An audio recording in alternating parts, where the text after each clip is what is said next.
Alors peut-on se fier à ces labels? Pour en avoir le cœur net, nous achetons au hasard 15 produits halal de marques différentes et 10 pitas dans différents snacks. Chaque fois, nous posons la même question. Tous les produits que vous vendez ici, c'est halal? Oui, marqué, hein, Tahira. C'est une marque connue? Marque connue qui est vraiment halal. 100%. Nous apportons le tout à Jean Blou, dans un laboratoire spécialiste des analyses agroalimentaires. Le test que nous demandons est simple, détecter la présence éventuelle d'ADN de porc dans tous ces produits qui, en principe, ne devraient en aucun cas en contenir. Le résultat est sans appel. Il y avait effectivement 7 échantillons positifs, 5 échantillons montraient une légère présence de porc, donc il s'agit sans doute d'une contamination. Et pour 2 autres échantillons, on avait une présence beaucoup plus marquée. Et il s'agissait là d'un saucisson sec et d'une conserve de mortadelle. Donc dans ces deux cas-là, indéniablement, il y a du porc dans les produits, même si ce n'est pas étiqueté, il n'y a pas écrit qu'il y a du porc dans les ingrédients, c'est ça? Oui, exactement. Il y a du porc dans ces 2 produits, c'est clairement démontré. Dans les 5 autres échantillons, vous parlez de contamination. C'est quoi une contamination? Mais sans doute qu'ici, il ne s'agit pas d'une volonté d'incorporer du porc dans le produit. Il s'agit de porc qui s'est retrouvé là accidentellement. Peut-être au niveau du process industriel, la viande a été en contact avec du porc. Voici en détail le rapport du laboratoire. Plus d'un quart des produits testés ne sont pas halal, c'est énorme.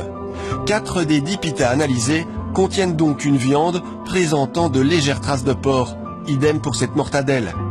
Tandis que plus grave, ce saucisson sec et cette viande en conserve contiennent carrément du porc, qui bien sûr n'est pas mentionné sur l'étiquette. Ces articles sont pourtant labellisés halal.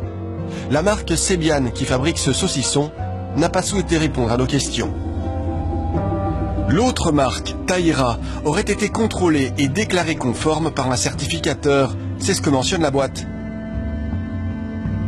Sur son site, la marque promet, verset du Coran à l'appui, qu'elle respecte l'islam. Elle se vante même d'offrir des contrôles qualité très stricts. Après de longues négociations, nous obtenons un rendez-vous avec le représentant français de la marque à Lille. Nous lui faisons part de notre étonnante découverte. Il n'apprécie pas. Alors une chose quand même assez étonnante, nous on a fait analyser ceci de chez vous, oui, et on a trouvé du porc dedans. Ça, il n'y a pas de porc, absolument pas. Et moi j'aimerais bien avoir le rapport d'analyse. Je vous le donne. Oui. Mortadelle de bœuf Tahira, porc, présence d'ADN correspondant à l'espèce testée, c'est-à-dire le porc.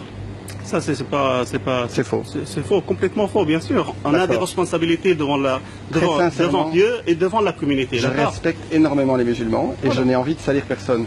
Je suis journaliste. Oui, et nous constatons des faits qui ne sont pas inventés, qui sont sérieux. Ça, c'est quelque chose qui est falsifié complètement, totalement, je vous l'ai dit, devant votre caméra. Oui, oui, et on va suivre ça, parce que ça, c'est pas normal. On se revoit, si vous voulez, avec plaisir. Bien sûr. Quelques jours plus tard, Monsieur Mazen nous fera savoir par téléphone qu'il a pu être grugé par un de ses sous-traitants et qu'il compte réaliser des analyses complémentaires.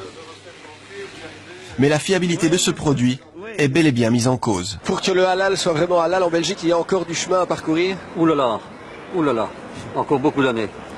Ou alors, les pouvoirs publics se décident enfin à prendre le taureau par les cornes et disent voilà, l'organisme Intel prendra en main cette problématique, à lui de le régler. Comme on fait pour le bio, comme on fait pour d'autres spécificités.